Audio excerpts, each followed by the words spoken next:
I'm Susan Niesloss. I'm taking a journey across America, meeting people and visiting places you've never heard of and sharing stories that have never been told. Jewish pioneers, communities, and entrepreneurs, all rich in tradition and culture, all part of the Jewish experience. It's an adventure you don't want to miss.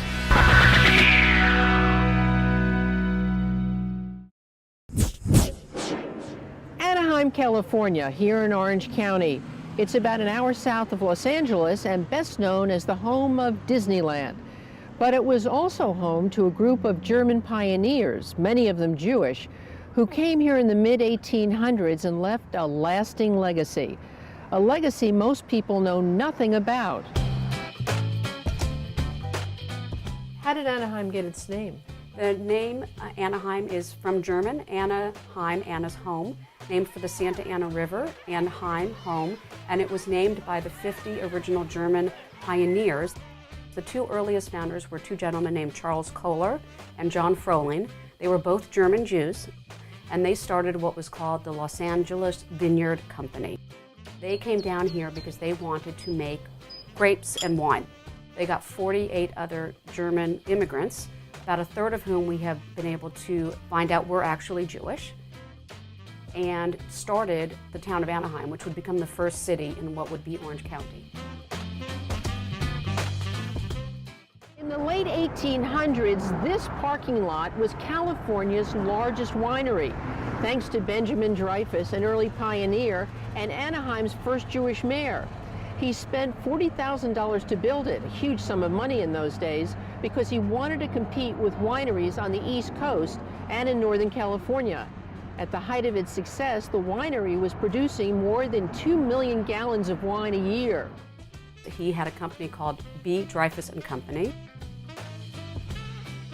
And what he is known for, and this is actually a little known fact that I found out, is that he made the first kosher for Passover wine.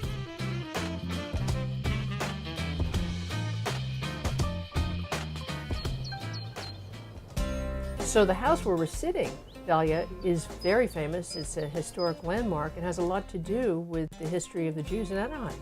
And also the history of Anaheim as a whole. The house was built in 1882. It is a Queen Anne Victorian. It's actually been in magazines, spotlighted for its beautiful architecture. The man who built it, his name was Hippolyte Cahan.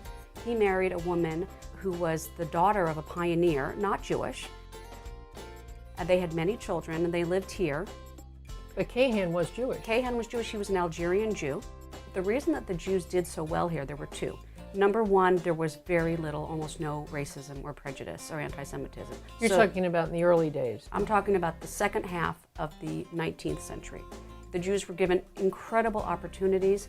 They were known to be very intelligent. They were known to speak different languages. They were known to be trustworthy. And they were also known not to be big drinkers.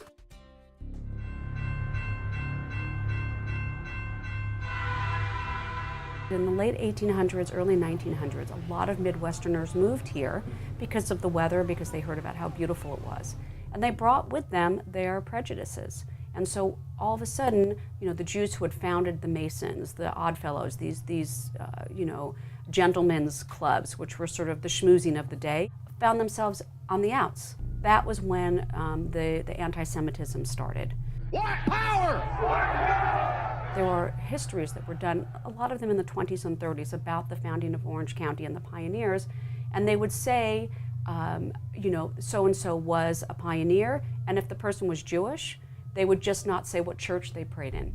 What is interesting is that Benjamin Dreyfus, who is the only pioneer with a decidedly Jewish name, is the only one not mentioned. So there was whitewashing. So fast forward then, World War I, Yes. World War II ends. A lot of people came back from war. Some of the Jews who moved here didn't want to identify themselves as Jewish, and what happened then?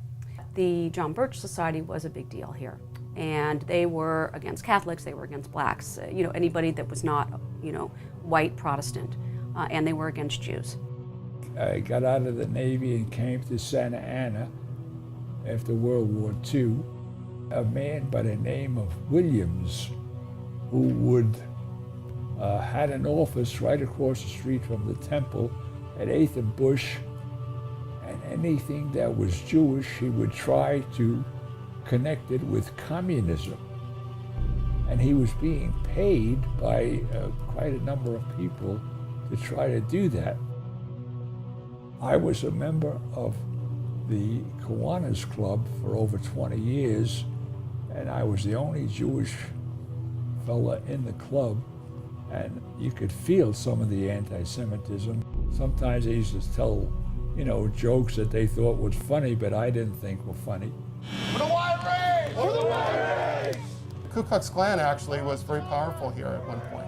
My wife and mother-in-law both lived in Anaheim. Somebody had lit a swastika on fire in their front lawn. The Ku Klux Klan had been big in the 20s, but they weren't after that. They were actually kicked out by the city council in Anaheim, to their credit, all of whom were not Jewish.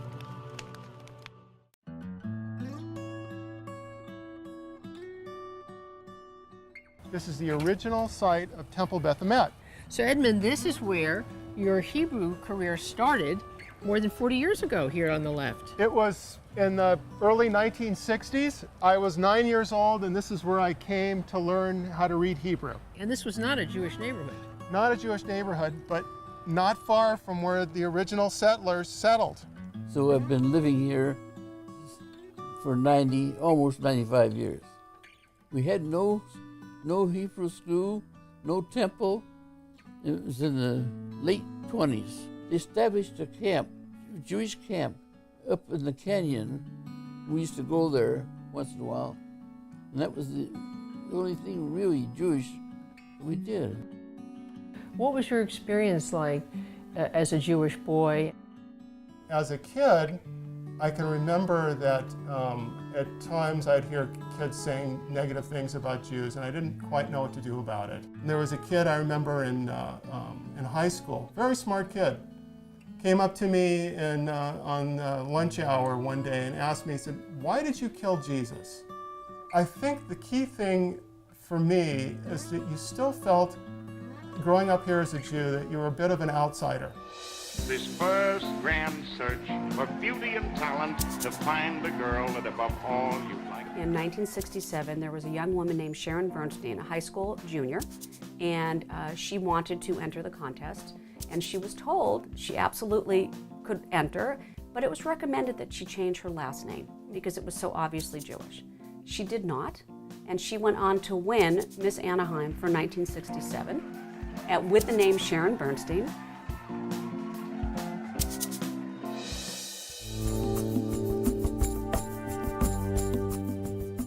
Temple Beth Emet opened in 1956, and currently there are about 200 families who worship here. What's surprising, though, is given that it's California's 10th largest city, Anaheim only has one synagogue. There was never a huge Jewish population in Anaheim, but over the course of years, the demographic shifted even lower, and people moved to other areas where it was more affordable to get a bigger house, and the center of Jewish life shifted down to around the Irvine area. You are from the Netherlands, you are not Jewish, and yet you have this incredible passion for the pioneers of Anaheim. I am an immigrant, and it's hard to find a lot of books about the first generation or second generation immigrant experience.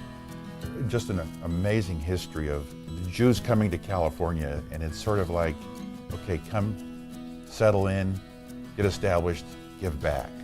Jewish people, I think, helped this area to grow because they were hardworking people, and they had shops and stores, and like I say, doctors and engineers all came out here and helped this community grow.